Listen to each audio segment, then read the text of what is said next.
Hello all. These are all, this entire little table is all trees that I've grown either from cutting or from seed.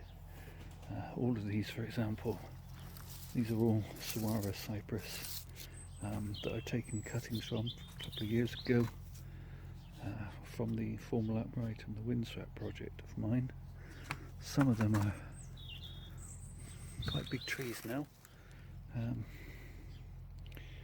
Yeah, not entirely sure what I'm going to do with them yet.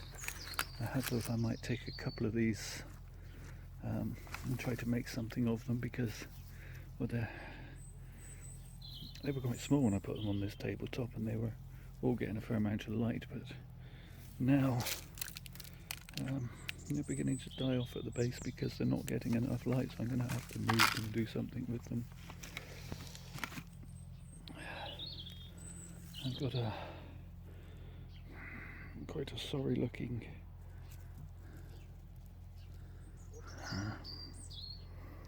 that's a Japanese black pine that I've grown from seed.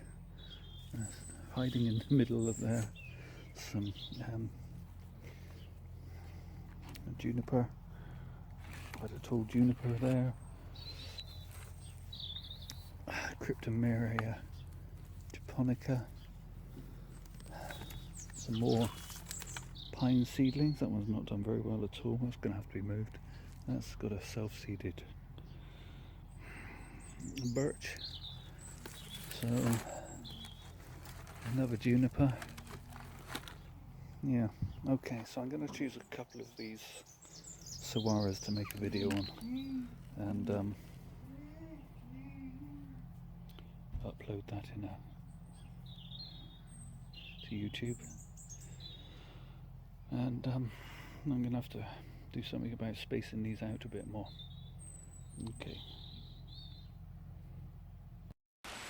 Okay, so blessed rain's coming on now.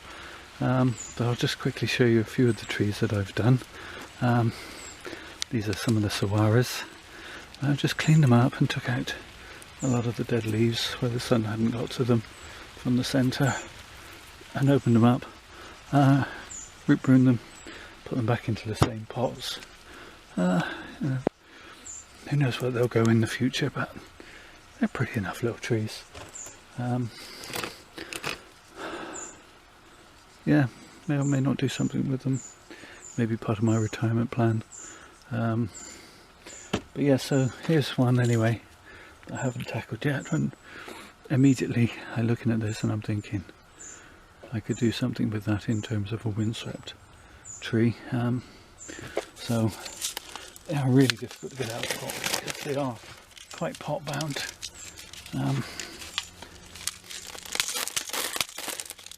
You need a little bit of a gentle persuasion. As you can see, they've rooted through the bottom of the pot as well.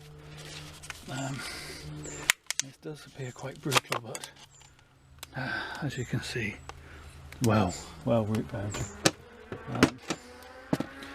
I'm going to start off, just get rid of all this dead stuff in the centre. Saguaros do this, as you know, they grow very densely, they will shade themselves out, but they will also backbud so long as there is some green. So as I don't know if you can see that, but just in there are a couple of little shoots. So that's a good thing about this species.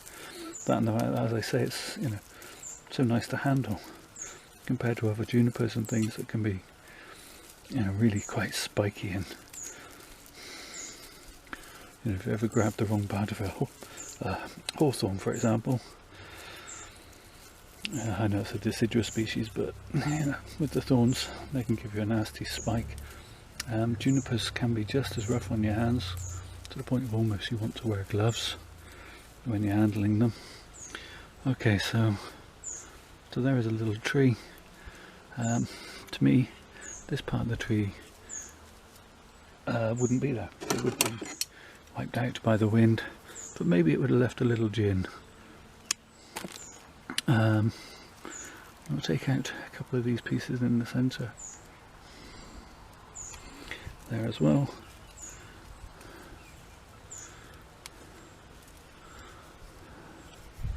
and I'm going to remove that piece. Yeah, so there you have the beginnings of a little windswept saguaro.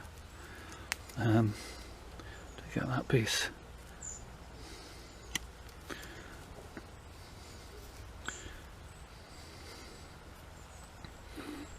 So I'm going to quickly tackle the roots. I just want to make enough room at the bottom and the sides so that I can put it back into this pot for this year. I'm not going to put it into a bonsai pot.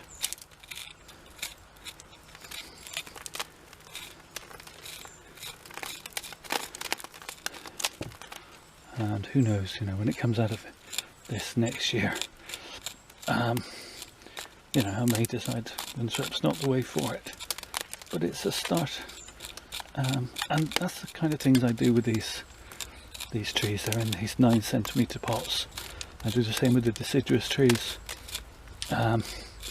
Each year I cut them back, and if I can see possible beginnings of a style, I'll go for it.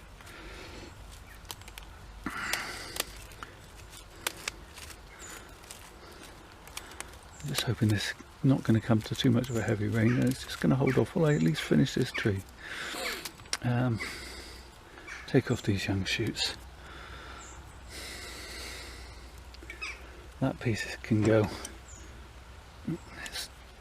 So yeah, I hope you can see how that has the beginnings of a windswept tree, or maybe a semi-cascade. But yeah, as I was saying, I will cut back these trees, and it helps, it gives you some taper, and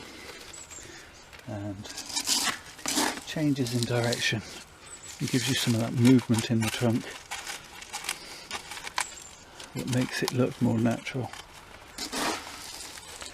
Obviously, if you were looking for a certain specific, yeah, maybe you like the sort of cookie cutter S-shaped trees you see in supermarkets. I don't, but maybe you do. You know, when you're repotting like this is the time you could perhaps wire a tree into the direction you want. But I prefer to let the trees kind of talk to me and say to me, this is where I want to be. Yeah, okay, so that's on its way to being a windswept, possibly. So we get well watered now, and then it'll go into the shade house. You saw when I did the 200 video, tour the benches, and yeah, we misted 2 or 3 times a day until I'm sure that it's growing well, and I can see that it's putting out new growth, or they're all putting out new growth, and then they'll go back out onto the benches in the sunshine. Okay, so here's another one from that bench of trees. This is a Japanese black pine that I've grown from seed. It's 4 years from seed, so you know, you can see it's as thick as my forefinger, nearly, probably as thick as my little finger at least. You've got the Coke can there for scale. Treated exactly the same way as the saguaro, given a hard root prune, and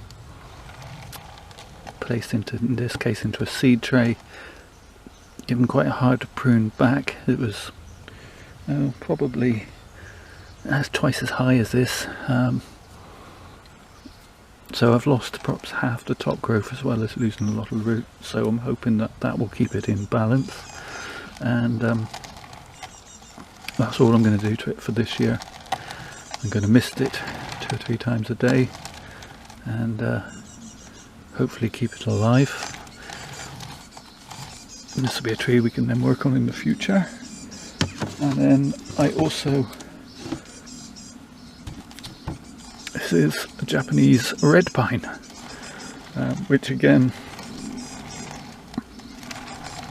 treated exactly the same way as the saguaro, given good root prune once I'd got it out of the pot. In this one's case I actually had to cut it out of the pot, it was so root bound. So hopefully I haven't killed it by giving it too much of a shock. It will go into the shade house and be misted 2 or 3 times a day, and hopefully that'll be enough to keep it alive. And again, that's another little pine tree, something different in my collection, from seed, the same time, so again about 4 years from seed, but much thinner. So I don't know if that's indicative of red pines being less vigorous than black pines. To be honest, perhaps someone could let me know in the comments below. I think it was a pack of 10 seeds of each, and I got a couple of seedlings from both. These are the only 2 I potted up into the trays. So yeah, we'll go and look at the seed tray. We'll go and look at the shade house. They're all done now, cleared off the bench, and yeah, they're all off in the shade house, which I'll show you in a second. Okay, so I've got them all clustered in the shade house here, and using my trusty hose I shall mist them 2 or 3 times a day, every day, until I see that they're all putting out new growth. I've also got some cuttings from the wisteria that I did as well, so yeah, that's where they'll be for the next month or so. Okay, so that's about it for this video. Thank you very much for watching, and as always, look after yourselves.